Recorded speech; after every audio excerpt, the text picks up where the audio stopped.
First You Think is a not-for-profit ministry of the First Unitarian Church of Des Moines. Support us at ucdsm.org today.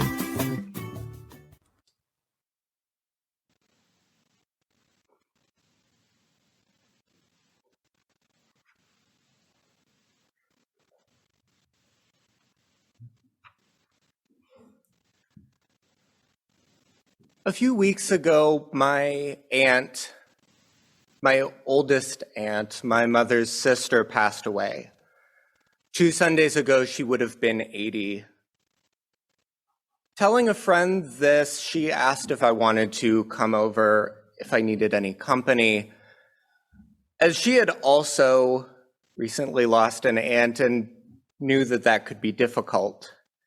So I went over, we talked about how our days had been, how our week was, how work was, and we talked about grief. I told her that I expected, based on past experience, that my grief would come and go unexpectedly at times. And I told her also that understanding death as a cycle of life has helped me keep grounded and keep perspective in the face of death, grief, and loss. This understanding is an essential part of how I navigate death. The people who have come before me have led me to this moment and have shaped how I move through this world, in good ways and in painful ones.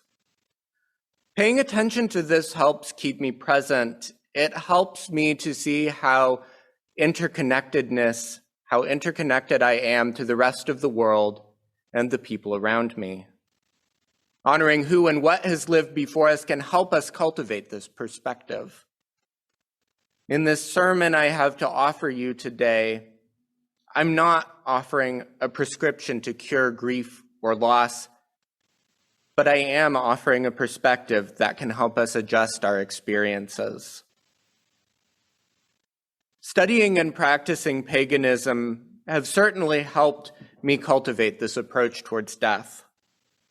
I don't think it's an essential ingredient, but it has been an important one for me. Many witches and pagans hold that life and death are not discrete qualities of being, but are interrelated experiences. You plant the seed, you nurture the plant, you harvest the grain, you plant the seed.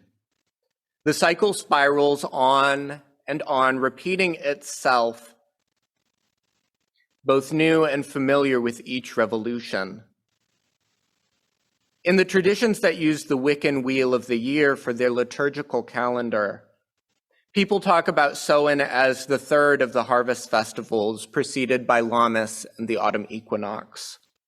It's the last chance to reflect on what we've brought into existence in this last year and begin anticipating and preparing for the year to come.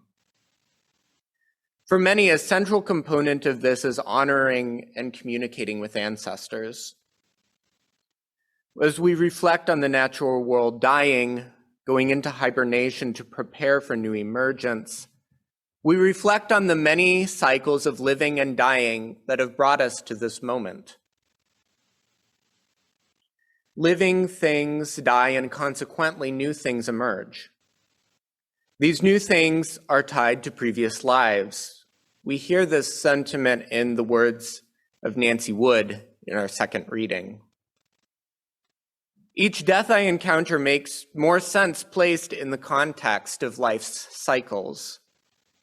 Although each death is new and unique, my approach to death is not. I've cultivated it for much of my life now. As a child and teenager, my family and I helped serve at many funeral masses at our local parish.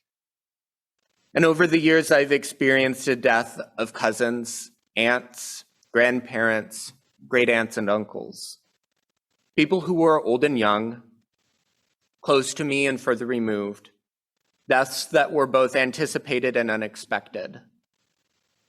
But no death has felt like a loss so much as a transformation. I've never felt death terminating a relationship so much as changing the way I approach that relationship. Although the person in question is no longer physically alive, I am. And the people they knew are. And those of us who are still alive are forever changed because of that relationship. We carry those changes forward in our lives, consciously or not. As Esai Barnwell writes in our centering hymn, the dead are not under the earth. They are wailing in the wailing child. They are with us in our homes. They are with us in the crowd. In a more abstract way, I think this is true of anyone we encounter who is no longer physically present in our lives, but that might be a reflection for another time.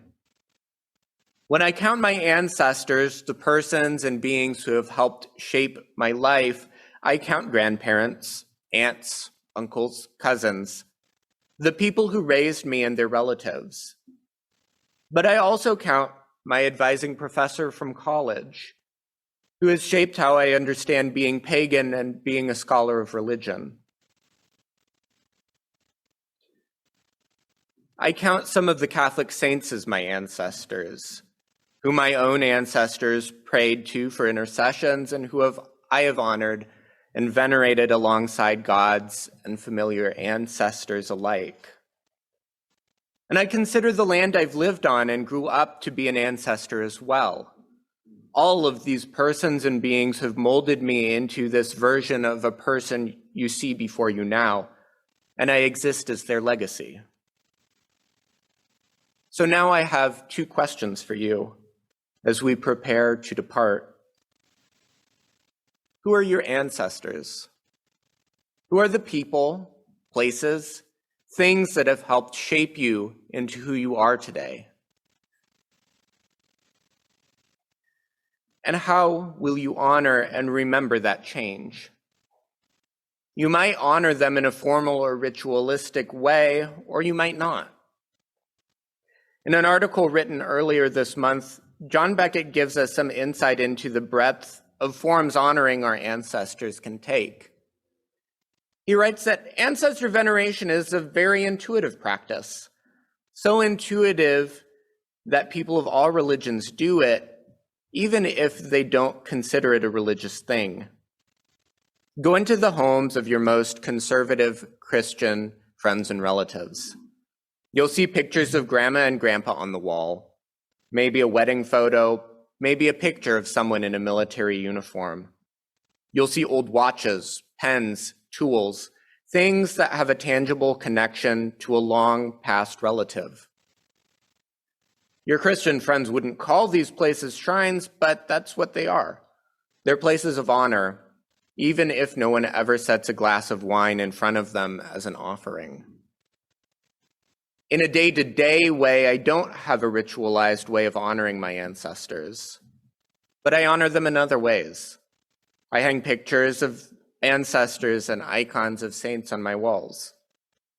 And every day I see them and remember how we're connected and how that's changed me. I honor my grandmother every time I bake a pie. I honor my grandfather every time I brew one of his wine recipes. For many of them anyway, that feels closest to what they would have wanted, to be remembered in a daily, living way. And then during special observances like All Hallows, I honor them with offerings and ritual. You may be honoring your ancestors in a way like this already.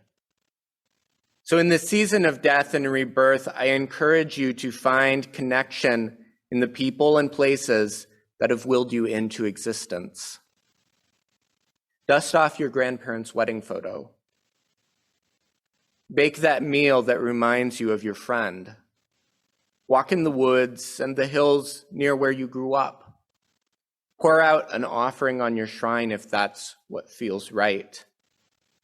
Though these people and places might not be physically present with us anymore, take up all that remains and know how much it's shaped you.